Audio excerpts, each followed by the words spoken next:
संसद और संविधान के बारे में आप क्या सोचते हैं? आपका प्रश्न बहुत अच्छा है। वर्तमान में हम संसद और संविधान के बारे में अति संक्षिप्तता से बात करेंगे। संसद हमारे प्रजातंत्र का, लोकतंत्र का मंदिर है।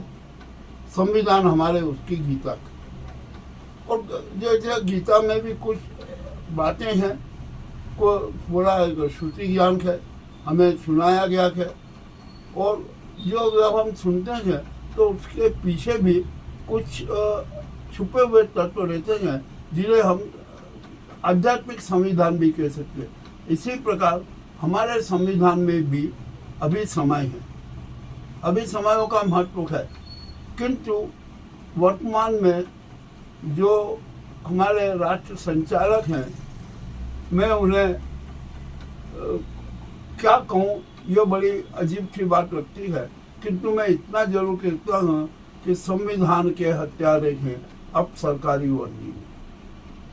अभी हाल ही की जो संसद की हमने स्थिति देखी, हमने जो यहाँ बातें देखी, उसमें एक बात साफ नजर आई कि जो संवैधानिक अभिसमय है जो लिखित रूप में नहीं है और उनका पालन होता आया है, किंतु 2 बार की संसद में अभिसमयों का पालन नहीं हुआ। इसका मतलब यह है कि पक्षीय लोकसभा का अध्यक्ष यदि सत्ता पक्ष का होता है तो उपाध्यक्ष विपक्ष का होना चाहिए, ताकि संसद और लोकसभा की पवित्रता बनी रहे, गरिमा बनी रहे। परंतु ऐसा नहीं हो रहा है। इस कारण संसद का स्वरूप हमें बदलना पड़ेगा। आपको याद होना चाहिए कि राज्यसभा में कारपोरेट के 100 प्रतिनिधि हैं। वे उन्हीं के हित के लिए, स्वार्थ के लिए सारे प्रश्न पूछते हैं। क्या ये संसद की गरिमा कही जाएगी?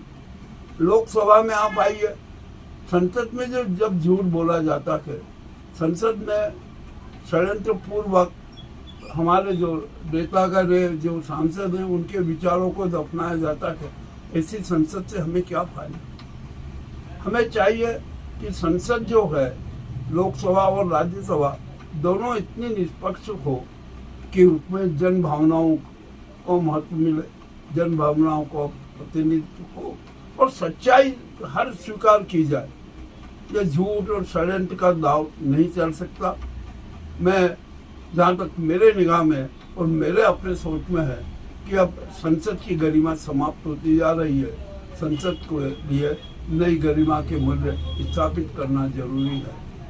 और ये बात आपको भी अच्छी तरह से याद रखना है कि हमें संसद की गरिमा बनाए रखना है। किसी दल, व्यक्ति या किसी भी अपने आदमी। यहाँ पर राष्ट्रपति जी के बारे में एक बात कह दूँ कि संसद की गरिमा बनाए रखने का दायित्व राष्ट्रपति पर है।